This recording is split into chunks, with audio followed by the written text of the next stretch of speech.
नोंनिबो इसोर आंनिबो इसोर बे फोरबो जिसु ख्रीष्टखौनो आरोबाव बे समखौ होनायनि थाखाय हाजासे हामबाय होदों। आरो नैथियाव जायफ्रा आंनि भिडिअखौ नायलांगोन नोंथांमोन बयनिसिमबो आंनि गोसो गोरबोनिफ्राय अननाय आरो खुलुमनायखौ बावहरफिनबाय। भिडिअखौ गोलाव खालामनो सानाखै। आङो दिनैनि भिडिअखौहाय मोनसे आयदानि सायावहाय लाबोदों। जागायजेननाय 5 बालाब 2-3 सारि। बेबादिनो इनकनि गासै सानफ्रा 365 बोसोरमोन। इनकआ इसोरजों थाबायबाय आरो बियो थैबाय, मानोना इसोरा बिखौ लांबाय। इब्रायारिफोर 11 बालाब 5 सारि। फोथायनायजों इनकआ थैनायखौ मोनदाङालासे लांजादोंमोन आरो बिखौ नागिरनानै मोनाखैमोन, मानोना इसोरा बिखौ लांदोंमोन, मानोना बियो इसोरखौ हामजाहोबाय होननानै बिनि लांजानायनि सिगां फोरमान होजादोंमोन। गोथाङै थानाय समाव इनक एबा हानुकआ इसोरखौ हामजाहोदोंमोन। बियो गावनि मावनाय दांनाय आरो बियो गावनि सोलिनायफोरजों फोरबु इसोरखौ हाजासे हामजाहोदोंमोन।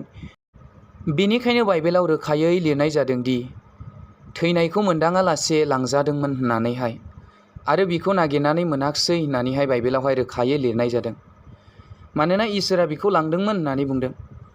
दिनै नोंथां आरो आंहाबो इसोरखौ बेबायदिनो जोङो इनक बादि जोङो गोजोन होयोब्ला, इसोरनि बिथोन बादि, इसोरनि थोननाय बादि गोथों लामाजों जों थाबायोब्ला इनक बादि जोंबो सोरगो रायजोआव लांखोजागोन। इसोरानो जिसु, जिसुआनो इसोर। मानोना इसोरानो जिसुनि महर लानानैहाय बे बुहुमाव फैनो गोनां जादोंमोन। जोंबादि पापी सुबुंनि थाखाय सोरगोनि लामाखौ दिन्थिनो थाखाय, जोंबादि पापी सुबुंफोरखौबो सोरगो रायजोआवहाय हाबनो थाखाय लामा दिन्थिनो थाखाय बियो बुहुमाव मानसिनि महर लानानै फैनो गोनां जादोंमोन आरो बियो बे बुहुमनिफ्राय थांफिनदोंमोन। बाइबेला जोंनो खोन्थायो इनकनि बिसाज्ला एबा हानुकनि बिसाज्ला मेथुसेलायानो बाइबेलाव बयनिख्रुइबो गोबावसिन जोरदोंमोन। बिथाङा गासै 969 बोसोर जोरनानै थैदों। जागायजेननायनि 5 बालाब 27 सारियाव लिरनाय जादों, मेथुसेलाया गासै 969 बोसोर जोरनानै थैदों होननानैहाय। नोंथां आरो आंहाबो इनक बादि इसोरनि बिथोनजों, इसोरनि थोननाय बादि गोथों लामाजों थाबायोब्ला, इसोरा जोंखौ मोजां मोननानै बे बुहुमाव जोंनि थांनानै थानांगौआ समा जोबनायनि उनाव जोंखौ आलो गोजोन सोरगो रायजोआव बियो जोंखौ गावजों लोगोसे लांफागोन, गावनि सोरगो रायजोआव जोंखौबो दोनहैगोन। बेनिखायनो जोङो बुहुमाव थांना थानाय समाव जोङो इसोरनि बिथोन बायदि थाबायनाया जोबोद गोनांथि दङ आरो जोङो गोजों जानाया जोबोद गोनांथि दङ।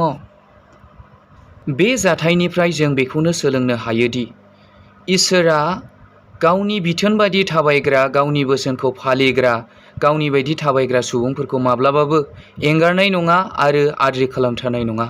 बियो गावनि सोरगो रायजोआव अरायबो गावनि बिथोन बायदि थाबायग्रा मानसिफोरखौ बियो गावनि सोरगो रायजोआव दोनहैगोन, अरायनि थाखाय, जुगामिनि थाखाय, जोबरोङिनि थाखाय, अरायबोनि थाखाय। बेनिखायनो जों बुहुमाव थानाय समाव बे जोंनि गुसुं जिउआव जोङो गोजाम रुदायनि मानसिफोरखौ गोबांथार गोलाव सम जोरनाय जों नुनो मोनदों। नाथाय दिनैनि बे मुगायावहाय जोंनि जिउ बा जोंनि आयुआ गोलाव जोरा। बेनिखायनो जों बे गुसुं जिउआव जोङो इसोरनि बिथोन बादि थाबायनि आरो जोङो इसोरनि इस्सा बादि जोङो मावलांनि आरो इसोरनि बिथोन बादि जोङो थाबायलांनि। आङो सिगाङावनो बुंखादों भिडिअखौ गोलाव खालामनाय जानाय नङा होननानै।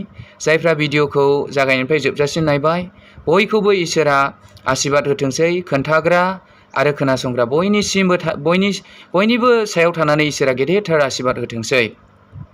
गोजोन्थों।